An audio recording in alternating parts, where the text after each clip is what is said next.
Remember, remember the 5th of November, the gunpowder, treason, and plot.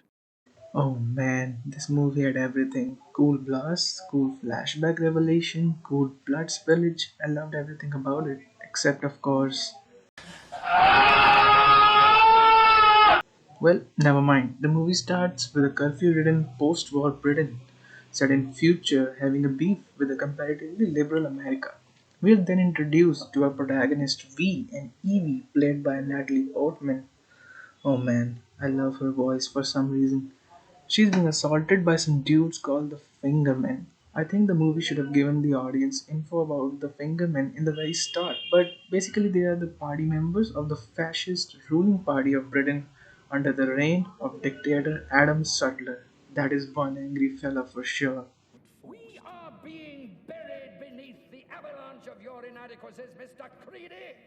But our guy V saves her by killing the bad guys and they both live happily ever after. Nope, he blows up a significant building called the Bailey Tower 5 minutes later. Wait, here comes the crescendo.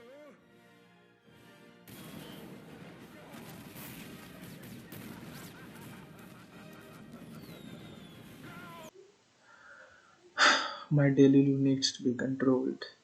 Anyways, pretty soon the government decides to spread the word that the explosion was a meticulous decision taken by them and everything is under control, signifying how the misinformation and propaganda is spread under fascism.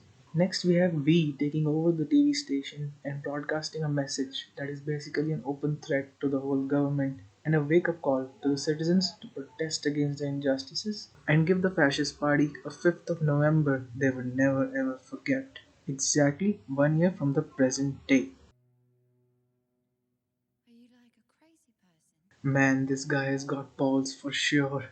But who is this V? Or should I say, what is V and why is he doing all this?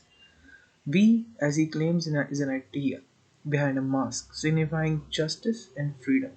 He has got a secret lair, a passion for music, and skills for sword fighting. Overall, he's a character with soul and a plan, and not some naive teenager who takes questionable decisions, which we get to see in modern films these days. As V continues his quest by killing the party members one by one, we get to know about a common link between all of them. That is Lark Hill Detention Center, where the Conservative Party conducted some fishy experiments on the people it considered problematic, and one of those people was V.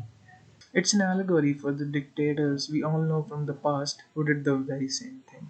The experiment ultimately gets ruined, but in the process it leaves V with unrecoverable burns all over his body, and there begins the revenge arc. The experiment does end up in creation of a contagious disease and also its cure, and the party decides to infect the citizens with that virus and after securing the victory, launch a vaccine for it to portray that as an act of God. Meanwhile, huge profits go into government's pocket conveniently. I'm sure writers did some crazy time travel shit here.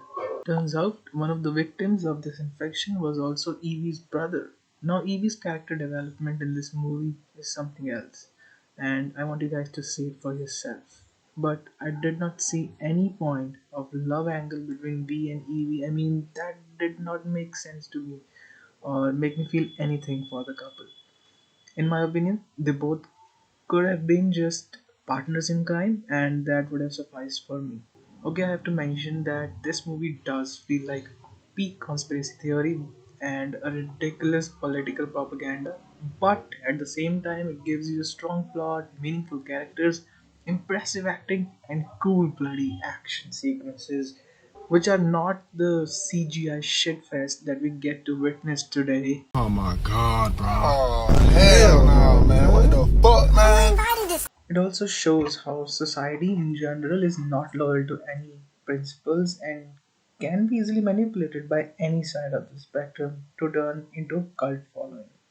It's a wake up call that wars and complete authoritarian takeover is still a possibility, even in the modern liberal and progressive world, which is way beyond any sort of past bigotry, especially when there are trustworthy, intelligent organizations controlling the world order.